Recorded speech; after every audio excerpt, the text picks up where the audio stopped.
What's up, Cave Dwellers? I'm Gabe. And I'm Brandon. And before we get started today, we're going to thank our sponsor, RPGhiring.com.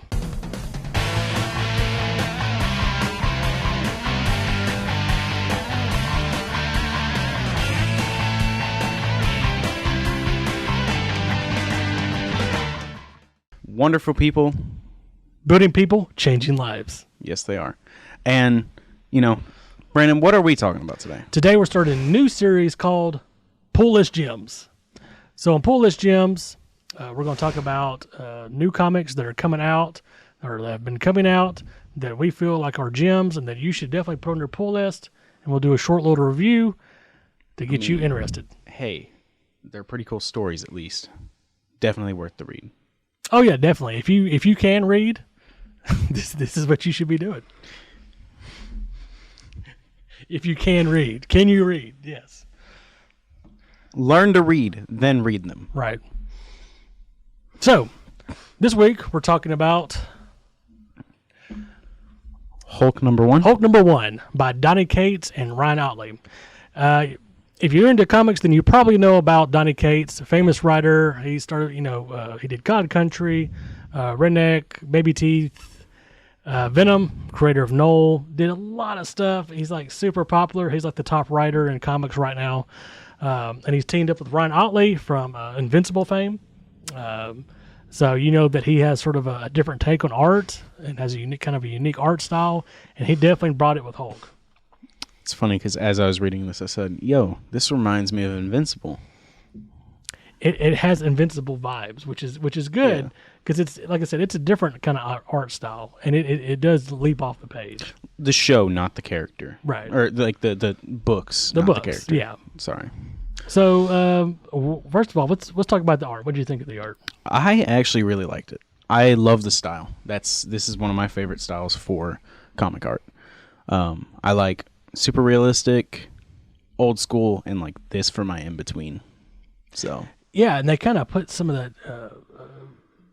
He put some abstract stuff in there too, just enough to make it interesting, but not overdo it. Like it was in this page that had the double wide of Hulk, right? Right. Guess what? He was hulking like a hulking mass. Right. I mean, it sounds stupid to call it that, but it looked pretty cool. Right. And Hulk number 1 came out last month. So right now we're going to do a spoiler warning.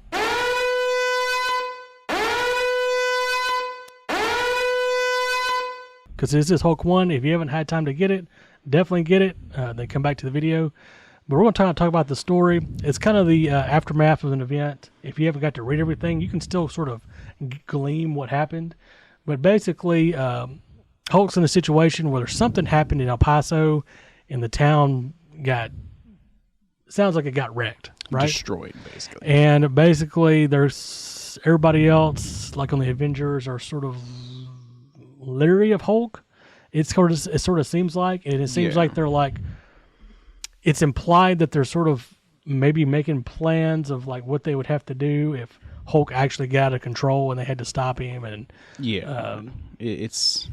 they're all like just planning and right. They're schemers. But basically, Bruce Banner's kind of going off the rails from what you've seen like from the movies. But in the comic, he's sort of at his wit's end. And so he's basically split himself into three different parts. So there's a physical Hulk that's called the spaceship. So there's a version of the Hulk that's a spaceship. Which he has cybernetically modified to where he can control.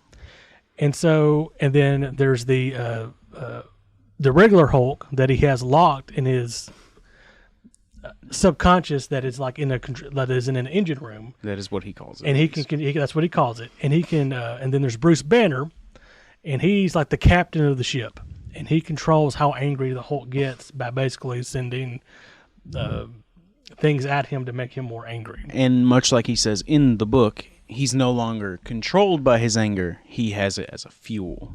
It's actually the fuel for the spaceship. So it's sort of interesting, and the Hulk's trying to get to something, and you're not sure in the first issue of what he's trying to get to, but Tony Stark's blocking him with Hulkbuster, and you think they're fighting, and Hulk's basically winning because Banner is good, has got to the point where he's he can control the anger of the Hulk, and he has more control. But he's also, Bruce Banner looks like he's sort of got a sinister side to him. Would you say that? He looks like a psychopath. He looks like a psychopath. He's on the verge of psychotic. He looks like he's angry by himself. Mm-hmm. And there's also a character called Betty, which seems to be like trying to be the voice of reason to him. And then you kind of find out in this book that she's imaginary also, like she's also in his mind. But I'm thinking that's like his subconscious, his Jiminy Cricket, if you will. Yeah. It's like, hey, you shouldn't do that. Don't be so angry. And you're not strong enough. Right. You're not strong enough. Don't do this. Yeah. But and he rebels against that. So it's like an internal struggle of Hulk. So it's both like literal and probably figurative. There's a struggle. He yells at Betty, and Betty's like, "You're scaring me." So he scares himself, kind of thing. Right. But it's an interesting book. It kind of reminds me the whole branching himself off into three pieces. Kind of reminds me of Legion, like how David basically creates Legion and creates different versions of himself to fight. So it's kind of interesting that they're doing this with Hulk and Bruce Banner. Don't laugh at me in Legion. I'm the only one that likes Legion. He loves Legion. I love Legion. Legion. Talks about it all the time. But all the time. This is a good book. Excellent writing. It's got good pacing in it. He's fighting Tony Stark and Hulkbuster to get through to wherever he's trying to get. And then basically Hulk thinks he's got him, and then Tony brings down a lot more Hulkbusters and basically destroys one of the Hulkbusters. And he's like, "Well, how do you know that wasn't me?" He's like, "I didn't." Oh yeah, he ripped Hulk's arm off. Yeah, and Hulk rips his own arm. Adamantium. Off. Yeah, he used adamantium nanotech to try to cage the Hulk, and Hulk just like rips his own arm off. Attaches a piece of a Hulkbuster, and whenever he punches Iron Man through this gate he's trying to make it through, it shatters the Iron Man gauntlet he shoved on his arm, and it shows that his arm's already grown back. So like he's insanely powerful at this point. And so basically he's trying to get to the Celestial that Tony Stark's gotten, and he's trying to he's been doing the Null Invasion. The Null Invasion, and he's been doing some more calculations on it and building it up. But Hulk's trying to get through a portal. It looks like a portal, or whatever you want to call it, or like a new dimension, wormhole, whatever you want. They don't really name it, but the whole thing is, it was originally Stark intends it to be transport for civilians off-world in case of another global scale event like Null. Right. And Hulk's just like, haha, you don't have it fully calculated. I'm using it to get away from here. Not even you'll know where I'm at. And he's like, I'm doing this not because I hate you or I dislike you or anything like that. I'm just trying to get here because I don't know. Because you're planning to stop me if I... Right. I don't want to... He doesn't want to die. He doesn't want to die, but he doesn't want to be a burden either. Yeah. He's trying to get away. It's not for the fact that he likes them. It's not for the fact that he hates them. It's just, this is his goal on his own. Yeah. But it's an excellent book. Definitely pick up Hulk #1 if you haven't already. If you're local to us or near us, come on in and get it. We still have some copies. We ordered extra copies just in case anybody was wanting to get into this. And this week, Hulk 2 came out, and that continues the story. We're not going to spoil any of that story just because it just came out this week, and we'd like for you a chance to go out and get it. And then the next issue will come out in January. Definitely hit these up. We have both read the story, and truthfully, I think it's a pretty good story so far. Yeah. It's fairly interesting, and it looks like it'll be important. Hulk 2 goes by really fast to me. Yeah. Like, it's in a... Like, you just sit there and flick each page, and it's just another piece of the puzzle. I think they kept down on the dialogue in the second one, and it's just it's more action than the first one. It's less of the Avengers and stuff like them. Right. And it's kind of showing how he gets the fuel and all that stuff, like what he does. But it's very interesting. Don't want to, like I said, we don't want to spoil any of it. Definitely hit that up. If you've read it, let us know in the comments what you think about it, and if you're going to be picking it up and putting it on your pull list. But you should definitely pick this up. But this is one of those pull list gems. Out of all of the relationships between Hulk and Banner, and just the different stuff, like the combined and then them separate, and truthfully, other than like them, like the regular them, this is probably my favorite now. I think this is actually pretty cool. The psychotic Banner controlling everything, I think that's sick. Oh yeah, definitely. With Techno Hulk, that's cool. It kind of makes me think of the mutants from The Dark Knight. The Dark Knight Rises. Yeah. Makes me think of he looks like him. Kind of looks like that, yeah. Yeah. It almost looks like Weapon X, like when when Wolverine had the helmet. Yeah. Kind of similar to that too. That was really cool. Yeah. That'd be actually legit cool. But what if they do that in the new thing? they might. You never know. Anyways, we're going to get to your favorite part of the show, is where we give away cards, and this one's a doozy.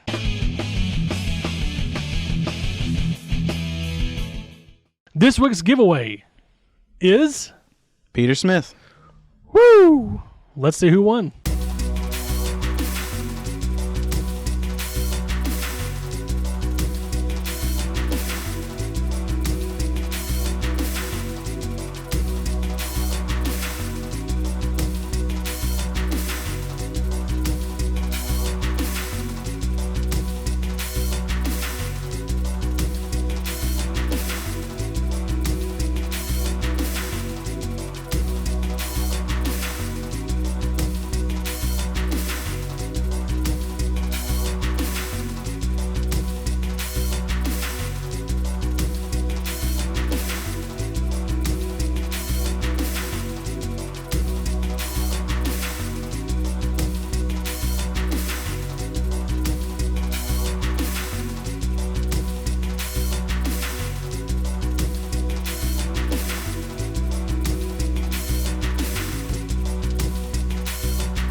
Congratulations, winners of Peter Smith's cards.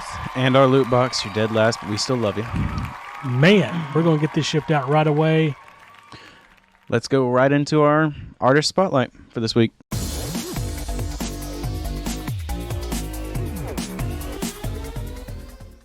So what do we have this week, Gabe?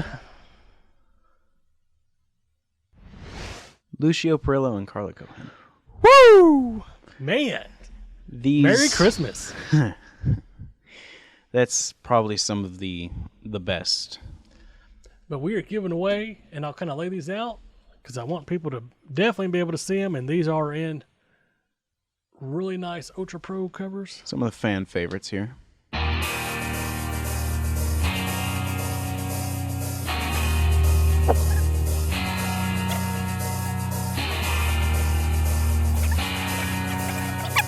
These are Carla Cohen's cards. Those are the ones that you have to choose from. Definitely enter the drawing, and then I'll lay out Lucio so you can see what to draw from. And I gotta say, their art is both of their art that they did were pretty cool. We kind of got a theme here, similar theme, where it's all just, penciling. And they're really nice on detail. And here's Lucio's. Branham, what is your favorite of the bunch? Green Goblin. Yeah, same. Yep. Absolutely. But these are Lucio Parillos. If you don't know who Lucio Parillo is, definitely look him up. You should know who he is. He's one of the superstar artists, along with Carla Cohen. Those are the cards.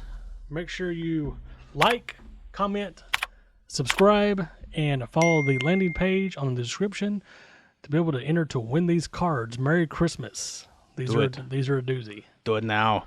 And now for the next part of the show, we have a little announcement. As you know, we have a comic shop, Gabe's Cave, here in our hometown. So just for the locals, anyone who wants to travel in, we do have some people coming into the shop for a signing, December 22nd. We'll have artists in the house. We'll have Jeremy Clark, famous inker. He's done a lot of work. He's done Teenage Mutant Ninja Turtles. He's done just a variety of things. I think he did the last Ronin 5 that's coming out for Aaron Bartling. So his Ronin covers are pretty cool. Yeah, his run's real amazing. We also have Tone Rodriguez coming in. I think a lot of people know him from the Stray Dogs fame. Adventures of Jimmy Halpert, OMG, a horror anthology, done a ton of stuff. Also did Futurama and Simpsons cards. Futurama and comics, Simpsons. stuff like that. I mean, he was in Dexter as a serial killer. He just did a bunch of stuff. And then we'll also have Rob Dieterle in. He was a wrestler. And he was a Mexican wrestler. And then Rob Dieterle's coming in from Aquatos Comics. He is the owner of Aquatos Comics, so he's a publisher and a writer / creator of OMG, a horror anthology. And that is an amazing series. In fact, they've done. We're in some of those comics. We're Gabe's Cave's been in some of those comics, and there's some coming down the pipeline that there's going to be pretty cool. Some pretty cool stuff. Anyways, we can't spoil stuff. We really want to say something, but we can't. But definitely hit those up if you're in the area. December 22nd in-store signing. They'll be here all day. Come and check them out. Even not buy anything, come and say hi. They're great dudes and they're great storytellers. Absolutely. Or just come to the store to see the store. Yeah, come hang out with me and let's talk about Conan. Give Brandon someone to talk to. He's here. Yeah, I'm here all the time. Very long days. Anyways, we want to thank our sponsors again, RPGhiring.com. Building people, changing lives. Thanks, Gabe.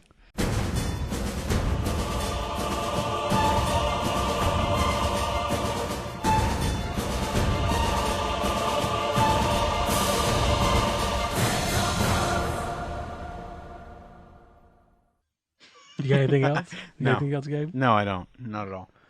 We're giving away, if you didn't see last week's, it was last week's, right? No, week before last. We did a Lego build of the R2D2 set, and it's our Christmas gift to whoever wins it. But the entries end on January 1st. Yes, January 1st. And it's the big Ultimate one. Collectors series, whatever. It's the big R2D2. It's as big as a box. Mm-hmm. Just pretty about. cool. Yes. Lots of working parts, lots of moving parts. It's got Luke's lightsaber in his head and everything. It's pretty cool. Yeah, it's really We're giving away free. Free. Free. All right, last word, Gabe. Bye.